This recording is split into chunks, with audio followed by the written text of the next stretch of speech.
सुबह का समय था, लेकिन घर के अंदर माहौल बिल्कुल शांत नहीं था। हर तरफ एक अजीब सी हलचल और तनाव फैला हुआ था। जितनी कोशिश शायद तुमने उसे रोकने के लिए नहीं की होगी, उससे कहीं ज्यादा कोशिश वो हम सबको मनाने में कर रही थी। उसकी हर हरकत में एक बेचैनी थी, एक कोशिश थी कि किसी तरह सब ठीक हो जाए। उसने वही किया जैसा मैंने उससे कहा था। हर किसी की पसंद का खाना बनाया, सबकी पसंद का ध्यान रखा, ताकि किसी को शिकायत का मौका न मिले। रसोई से आती खुशबू बता रही थी कि उसने कितनी मेहनत की है, लेकिन उसके चेहरे की थकान ये भी बता रही थी कि ये सब करना उसके लिए कितना मुश्किल था। नाश्ते की टेबल पर सब लोग बैठे तो थे, लेकिन माहौल में अपनापन कम और औपचारिकता ज्यादा थी।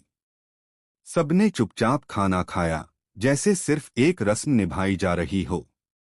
जैसे ही सबका ब्रेकफास्ट खत्म हुआ, उसने धीरे से कहा कि अब वो निकल रही है, उसे हॉस्पिटल पहुंचना है, और वो भी समय से पहले।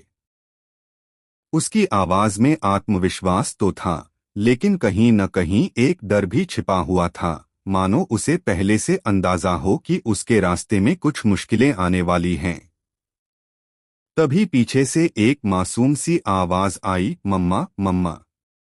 मैं तो डांस प्रैक्टिस से भी पहले तैयार हो गया। उस छोटे से बच्चे की खुशी में कोई मिलावट नहीं थी, लेकिन उसी खुशी के बीच एक सवाल भी छिपा था, मुझे काम क्यों करना है। उसकी मासूमियत ने सबको कुछ पल के लिए चुप कर दिया, लेकिन फिर वही पुरानी सोच सामने आ गई।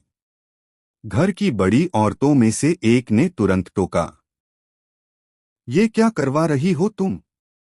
लड़का है, इस घर का बेटा है, वो ये सारे काम नहीं करेगा, ना ही उसे ये सब करना चाहिए। उनकी आवाज में सख्ती थी, और सोच में वो पुरानी परंपराएं जो आज भी कई घरों में जिंदा हैं। लेकिन इस बार जवाब भी उतना ही मजबूत था।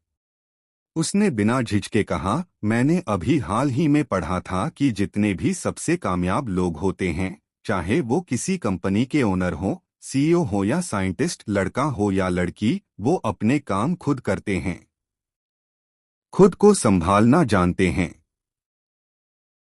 कई संस्कृतियों में तो खुद से छोटे छोटे काम करना गुड लक और सक्सेस का संकेत माना जाता है। मैं बस अपने बेटे को इंडिपेंडेंट बनाना चाहती हूँ, इसमें गलत क्या है? उसकी बातों में तर्क था, आत्मविश्वास था, लेकिन सामने वाले के लिए ये सब मानना आसान नहीं था।